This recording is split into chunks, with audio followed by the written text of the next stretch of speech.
Je voudrais profiter de l'opportunité que vous m'offrez pour vous dire qu'il y a quand même des choses bizarres qui se passent en France concernant les problèmes africains.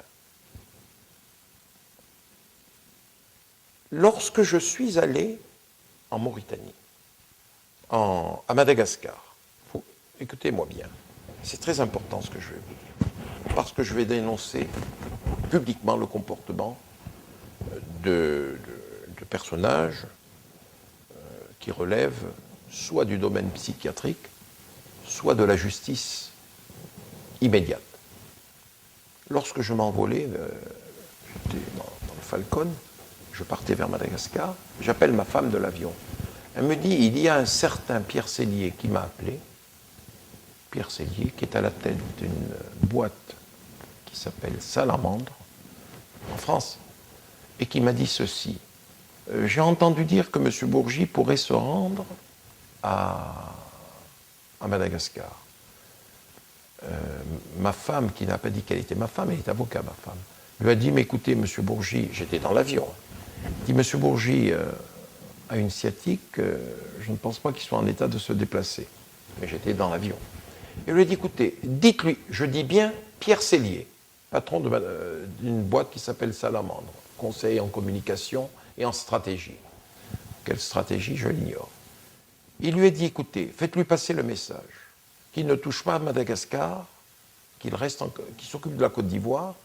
Madagascar, c'est mon domaine. Le président Rajoel, j'en suis son conseiller personnel. D'ailleurs, le président Rajoel ne veut pas le voir, et les bracelets, c'est-à-dire les menottes, l'attendent à l'arrivée.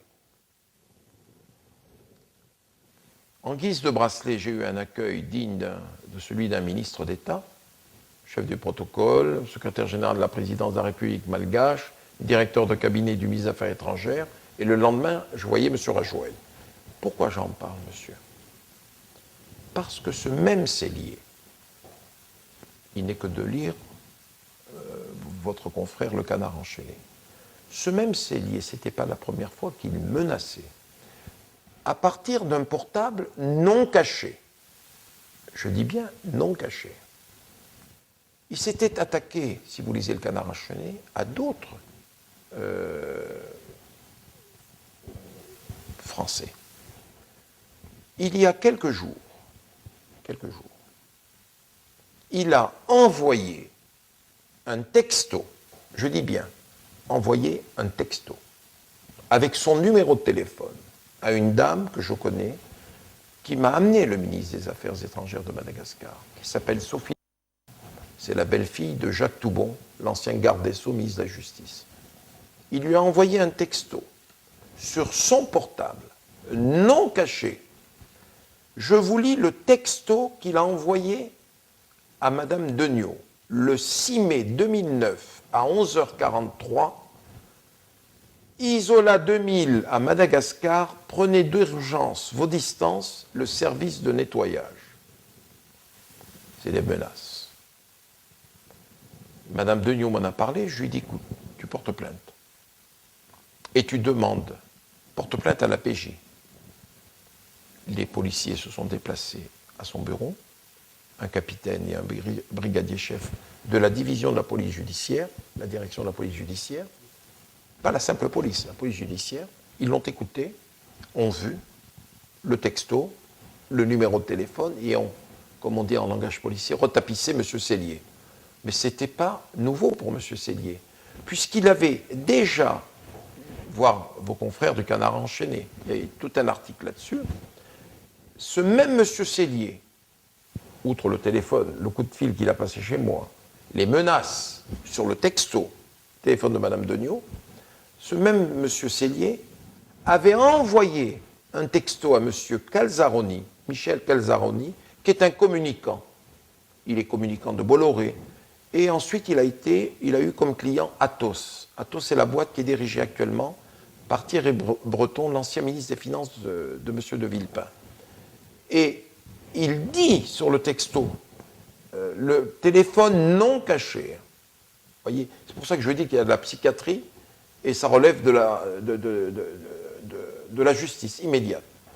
Il envoie, je te recommande à titre amical de te barrer d'Athos, car il va y avoir du sang sur les murs.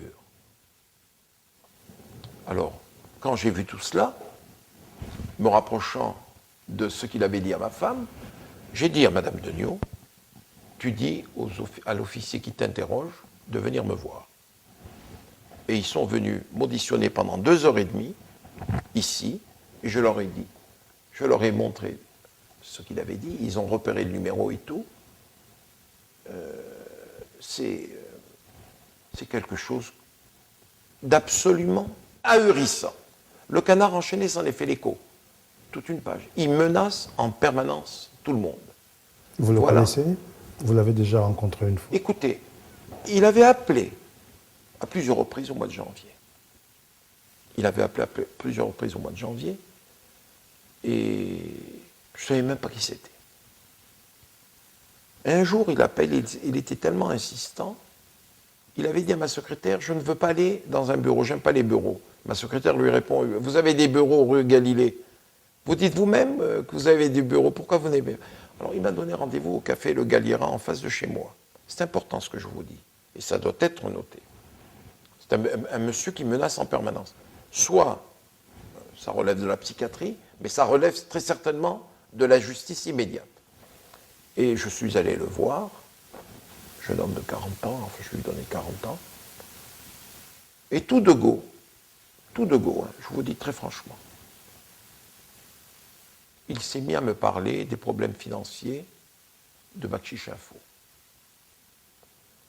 Je le regarde et je lui dis, mais dites-moi, mais de quel droit vous me parlez des problèmes de Bakchiche Info? Bakchiche Info, d'ailleurs, Attendez. Qui vous aime bien. Non, mais peu importe. Qui m'aime bien ou qui ne m'aime pas, franchement, je dois vous avouer que je vois assez souvent Xavier Monnier.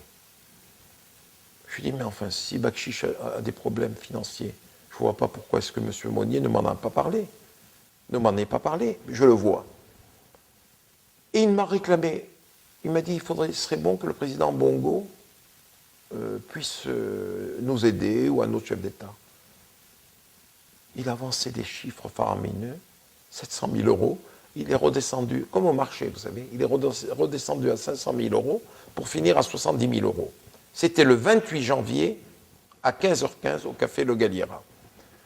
Je me suis levé, je lui ai dit, monsieur Sellier, j'ai 63 ans, je ne mange pas de ce pain-là. Je crois que vous vous trompez d'homme. C'est un langage que vous ne devriez pas tenir. Même vis-à-vis de vos amis de Bakchiche Info. Ça, c'est pas honnête. Et je ne l'ai plus vu. Il s'est remanifesté quand j'allais à Madagascar. J'ai cherché à savoir qui était ce bonhomme. Enfin, je suis allé plus loin dans mes recherches. Il a menacé Madame Degnaud, qui a porté plainte devant la... C'est la première division de police judiciaire.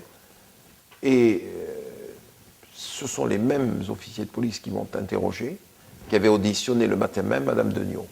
Mais il avait procédé de la même façon avec M. Calzaroni, du sang sur les murs, sur un texto, hein, et le numéro non caché. Alors l'officier de police, le capitaine de police qui est venu me voir, je vous donne même son nom, M. François Penaud, capitaine de police en fonction à la première DPJ, division de police judiciaire, il m'a dit, écoutez, il y a des précédents. Ce monsieur, il y a des précédents. Il a menacé M. Calzaroni, seulement M. Calzaroni n'a pas porté plainte parce qu'il a eu peur du sang sur les murs, il a pris peur. Je crois que, en me choisissant comme éventuelle victime, M. Pierre Sellier se trompe lourdement. Voilà. Vous voyez où mènent les affaires franco-africaines.